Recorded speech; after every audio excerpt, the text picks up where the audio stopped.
Good morning, everyone. Myself, Deepa Sagapam, and today I'm going to present on the topic of what is pressure group and critically examine its role in developed and developing countries. First of all, a pressure group is a significant social group having a great deal of relevance to the functioning of the modern political process. A mature society with its increasingly specialization and differentiation give rise to a host of needs and interests, and for the effective channeling to the political process, it necessitated the growth of a large number of secondary associations like the pressure groups and the political parties. The study of pressure group is only a 20th century development and was initiated by the group approach to politics introduced by Arthur F. Bentley in his Process of Government published in 1908. However, the term pressure group was used by Peter Odegaard in his book Pressure Politics in 1928. If we look at some of the definition given by some scholars like Almond and Powell, they define the pressure group as a group of individuals who are linked by particular bonds of concern or advantage and who have some awareness of this bond. And V.O.K. Jr. also viewed them as a private association that promote their interests by attempting to influence the government rather than by nominating the candidates seeking to take over the government. So we can say that it is an organized social group whose members share common belief, attitude, and interest, and how they seek to influence the public policy rather than taking over responsibility of the government.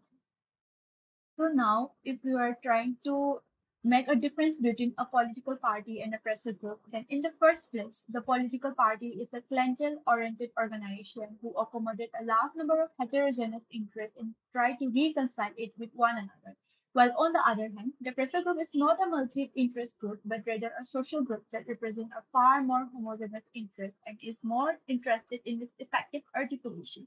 Secondly, the political party have a wide range of policy covering many issues because of its wide membership. However, a political party is only interested in articulating its own particular interests and cannot expected to represent the policies which its interest doesn't represent. Now, if we talk about one more difference, that a pressure group always avoid the corridor of political power, while a political party always aims for it. Now, if we talk about the role of pressure groups in developed and developing countries, then in developed countries like US, UK, and France, pressure groups are often called as the fourth organ of the government because of their deep integration into the political system. They are more highly professionalized, well-funded, and legally integrated into the legislative process. They also strengthen democracy by facilitating pluralism and providing a platform for specific interests like climate issues and digital privacy. They also provide expertise knowledge to the government, often relying on pressure groups for technical information and advice during policy formation.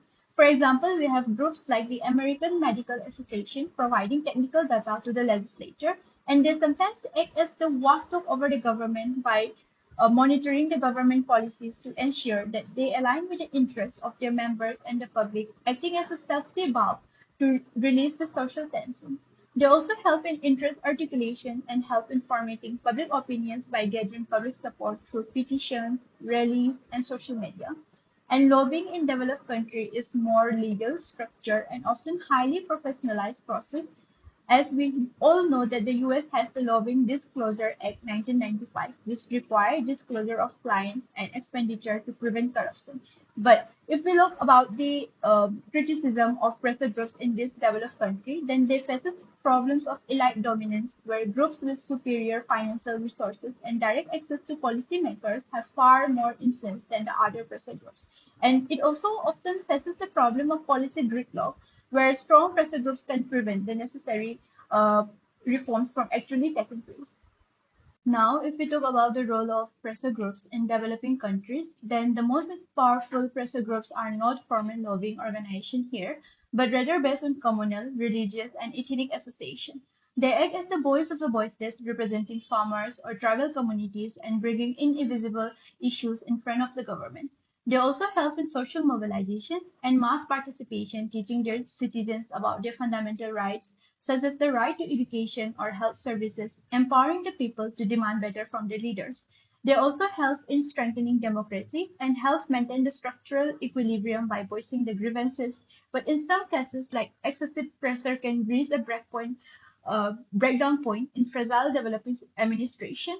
Now, if we talk about the problems this is faced by pressure group in these developing countries, then they face problems of political co-option and use of unconstitutional means due to lack of influence.